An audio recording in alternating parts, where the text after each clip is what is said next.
Good morning. आज का विषय है मतु प्रत्यय। तत् अस्य अस्ति वह इसका है, या तत् अस्मिन् अस्ति वह इसमें है। इन अर्थों में प्रथमांत शब्द से मतु प्रत्यय हो जाता है।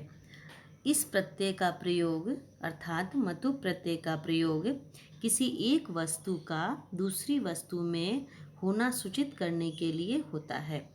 जब हमें बताना होता है कि यह वस्तु उसमें है, अगर इस तरह का वाक्य में या शब्द में हम बताते हैं तो वहाँ पर हम लोग मतु प्रत्यय का प्रयोग करते हैं। जैसे गुणवान, गुण इसमें है, ये बताया गया कि इसमें गुण है या यह गुण वाला है।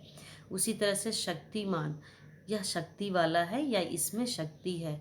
तो ये जब बताया जाता है वहाँ पर हम लोग मतु प्रत्यय का प्रयोग करते हैं। अब मैं आपको कुछ उदाहरण के द्वारा ये समझाऊंगी कि किस तरह से मतु प्रत्यय का प्रयोग बहुत ही आसान तरीके से किया जा सके।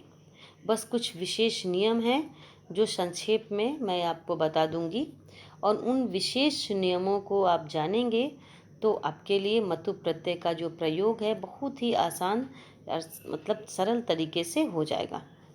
जो भी नियम होते हैं, मतु प्रत्यय का मत शेष रहता है। जब मतु प्रत्यय लगाते हैं हम लोग शब्द के साथ में, तो वहाँ पर हम लोग मत शेष रह जाता है उस शब्द के बाद में, और उसके बाद फिर उसका रूप हम लोग निकाल लेते हैं।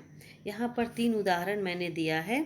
सबसे पहले, बुद्धिमान सदैव सफलः भवति, धनवान निर्धनस्य सहायं करोति, बलवान जनः निर्बलं न उपहरेत। अब ये 3 वाक्य दिए गए हैं, तीनों रेखांकित शब्दों को देखते हैं। सबसे पहले रेखांकित है बुद्धिमान, दूसरे में रेखांकित है धनवान, और तीसरे में रेखांकित है बलवान। अब इन तीनों में हम देख रहे हैं कि जो जो रेखांकित शब्द है उसमें मतु प्रत्यय का प्रयोग किया गया है, उसमें मतु प्रत्यय लगा हुआ है। अब एक और चीज़ यहाँ हम देख रहे हैं कि किसी में मान लगा है तो किसी में वान लगा है। जैसे हम लोग सबसे पहला देखे बुद्धिमान, वहाँ पर मान लगा हुआ है। दूसरे में देखिए धनवान, वहाँ पर वान लगा हुआ है। और फिर तीसरे में देखे बलवान, वहाँ भी वान लगा हुआ है। तो हम लोग रेखांकित शब्दों का जो वान और मान है कहाँ पर क्या लगाएं, इसके लिए कुछ विशेष नियम होते हैं। उन नियमों को हमें जानना है कि वे विशेष नियम क्या हैं, कैसे हम लोग उसका प्रयोग करते हैं, कैसे हम लोग उसको प्रयोग में लाएंगे विशेष नियमों के आधार पर। तो सबसे पहले इसमें जो नियम दिए गए हैं कि जिन शब्दों के अंत में या फिर उपधा में, उपधा किसे कहते हैं सबसे पहले ये जानना जरूरी है। तो जो शब्द के अंतिम शब्द के पहले वाला जो अंतिम वर्ण के पहले वाला जो वर्ण होता है उसे हम लोग उपधा कहते हैं। जो अंतिम वर्ण से पहले जो वर्ण आएगा उसे हम लोग उपधा कहते हैं। इसमें कह रहा है कि जिन शब्दों के अंत में तथा उपधा में म हलाए या फिर अ या आ हो तो उनके पश्चात मत के स्थान पर हम लोग वत का प्रयोग कर देते हैं। मत की जगह वत का प्रयोग होता है। जैसे मान लो एक शब्द है शील जोर मतु। अब शील में अ विद्यमान है, अंत में क्या देखेंगे शील के, तो अंत में अ है, तो वहाँ पर हम लोग मतुप लगा दिए तो वो हो गया वत का प्रयोग होकर के शीलवत। इसी तरह से दूसरा शब्द हम लोग एक और लेते हैं आकारांत का, प्रज्ञा जोर मतुप। यहाँ पर ज्ञा में आ है तो ये भी बन जाएगा वत, और वो हो गया प्रज्ञावत। इसके बाद फिर एक कह रहा है कि कुछ हलंत शब्दों में भी मतुप के मत का वत प्रयोग हुआ है, क्योंकि इनकी उपधा में अ या आ विद्यमान है। जैसे यहाँ पर हम लोगों ने एक शब्द लिया नभस जोर मतुप। अब नभस में अंतिम वर्ण है स हल, उसके पहले भ है, भ में अ लगा हुआ है, जिसकी वजह से यह नभस्वत एक शब्द यहाँ पर शब्द बन गया मतु प्रत्यांत। इसके बाद फिर कहता है कि जिन शब्दों के अंत में अ या आ के अतिरिक्त कोई भी स्वर हो, न अ हो और ना ही आ हो, उसके अलावा कोई स्वर हो तो उनसे यह मत ही जुड़ जाता है। जैसे का जैसा मत होगा वैसे ही। जैसे एक शब्द हम लोग लेते हैं गति जोर मतुप। गति में त में ह्रस्व ईकारांत है, इसीलिए मतुप का मत ही रहा और रूप बन गया गतिमत। इसी तरह से श्री जोर मतुप, श्री में बड़ी ई की मात्रा है और वो मतुप लगा दिए तो वो बन गया श्रीमत। इसी तरह से भानु जोर मतुप, भानु में उकार है तो वो रूप बन गया भानुमत। इसी तरह से और भी शब्द आते हैं जैसे गोमत, वधुमत वगैरह आएंगे। इसमें भी कुछ हलंत शब्दों में भी मत का प्रयोग होता है, क्योंकि इनकी उपधा में जो भी उपधा होगा, उपधा के पहले जो भी उपधा होगा उसमें और आ के अलावा कोई भी वर्ण उसमें होगा। जैसे हम लोग लिए एक धनुषवत, धनुष्मत। धनुष्मत में उकार की मात्रा है धनुष में, नू में, और इसलिए वो ऐसा बना। जब ये शब्द बन जाते हैं तो बनने के बाद इसमें ये विशेषण बन जाते हैं, और जब ये विशेषण बन जाते हैं तो फिर इनके भी विशेष्य के अनुसार चलेंगे रूप। अब विशेषण का क्या होता है कि जैसा विशेष चलता है उसके आधार पर ही ये भी चलते हैं।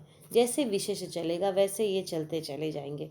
विशेष अगर प्रथमा विभक्ति बहुवचन है तो ये भी प्रथमा विभक्ति बहुवचन होगा। विशेष यदि द्वितीय विभक्ति एक वचन है तो विशेषण भी द्वितीय एक वचन है, और इसी के आधार पर यह तीनों लिंगों में एक समान तीनों लिंगों में अलग अलग तरीके से चलते हैं। जैसे यहाँ पर हम लोग लिए एक शब्द लिए हैं पुल्लिंग का बलवत। जब हम लोग रूप लेके चलेंगे तो ये बलवान के जैसा चलेगा। बलवान आप लोगों ने अगर नहीं पढ़ा होगा तो भवत तो पढ़ा होगा, तो भवत के अनुसार भी ये बना सकते हैं। स्त्रीलिंग में नदी के समान चलाएंगे और नपुंसक लिंग में जगत के समान चलाएंगे। इसके बाद फिर आता है इसका इसके जो कुछ शब्दों को बनाने के लिए कि कैसे इसके शब्द को बनाएं हम लोग। तो शब्द को बनाने के लिए सबसे पहले यहाँ पर मैंने लिख दिया है पहले से, शब्द और प्रत्येक तरफ है उसका जो रूप बन जाता है, मत और वत लगा हुआ जो शब्द बनता है वो नपुंसकलिंग एक वचन के समान रहता है। इसीलिए मैंने उसे अलग से नहीं लिख करके यहीं पर नपुंसकलिंग ऊपर में लिख दिया, ताकि लिखने में भी देखने में भी सुविधा हो। और फिर पुल्लिंग और स्त्रीलिंग। नपुंसक लिंग में वो मत या वत रहेगा, जैसा शब्द रहेगा वैसा बनेगा। पुल्लिंग में मान या वान होगा और स्त्रीलिंग में मति या वती होगा। सबसे पहले हम लोग यहाँ लेते हैं ज्ञान जो और मतुप। अब हम यहाँ पर ज्ञान को देखेंगे। उस ज्ञान में देख रहे हैं कि अंत में अ है, और नियम हम लोगों ने पढ़ा था कि अगर अ है तब वो मतुप का वतुप होकर के वत रहेगा, और यहाँ पर हम लोग लिख दिए ज्ञानवत। फिर दूसरा इस पुल्लिंग में ले गए तो ज्ञानवान हो गया, स्त्रीलिंग में ज्ञानवती। इसके बाद है विद्या जोर मतुप, वो हो गया विद्या जोर मतुप का विद्यावत, वो रूप बन गया विद्यावत। और फिर इसका चूंकि इधर आ है, विद्या शब्द को देखेंगे, शब्द में आ है तो वो हो गया विद्यावत, विद्यावान, विद्यावती। इसके बाद यशस जोर मतुप है, अब वही हलंत शब्द आ गया है। तो हलंत शब्द आ गया है तो उसके उपधा को देखेंगे। उपधा में तालाबे श अ है, जिसकी वजह से ये हम लोग वत कर दिए और यशस्वत, यशस्वान, यशस्वती हो गया। फिर गति जो मतुप है तो गति में देखते हैं क्या कि त में ई की मात्रा लगी हुई है, वो बन गया गतिमत, गतिमान, गतिमती। श्री देखते हैं तो वो हो गया श्री जोर मतुप। श्री में दीर्घ ई की मात्रा है, इसका मतलब मत ही रहेगा, और वो रूप बना श्रीमत, श्रीमान पुल्लिंग में और श्रीमती स्त्रीलिंग में। इसके बाद है भानु जोर मतुप।